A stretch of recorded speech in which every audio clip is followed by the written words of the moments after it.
beautiful thing. Dang. Okay. Well, anyways, going back to what we were talking about with Eddie and everything else, to be honest with you about it, I think Dazn will find their way to success, but I think they need to back up, re-energize themselves with new ideas, new marketing, cut back the ridiculous person. And you're not paying Joshua ridiculous money. You're not paying Canelo ridiculous money. They're paying guys that they shouldn't be even having fight. They're paying them ridiculous money. So what does it say here now? Dazn have a $500 million still on the table from Goldman Sachs. Have a say to how finances are spent from now on. Yeah, I would believe that's very possible. $500 million to Goldman Sachs is not a lot of money. So I would say yes, that's a very good possibility. That is a good possibility. What's your final words on the Dazn situation? You just got to find a CEO. Get a CEO in over there in the USA. You only need a few. No. Eddie needs a CEO for his company, not Dazn. Oh. Dazn needs a boxing guy. Period. Oh. Okay. They need a real boxing guy, and Eddie needs a real CEO. So he's not caught between a guy who knows the American boxing market, a guy who can run a company over here without listening to without taking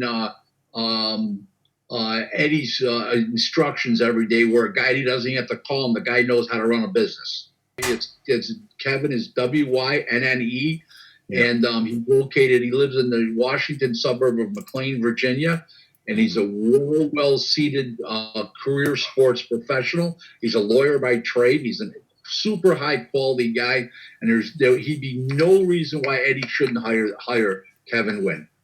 That's my opinion. But you know what? Eddie doesn't think like that. So we'll see what Eddie's next move is, and we'll see what Dazn's next move is. Okay. So I think we've chopped up the Dazn question.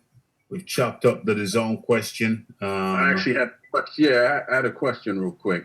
Yeah, go ahead. Everything you just said, Rick, sounds like common sense. So why wasn't it?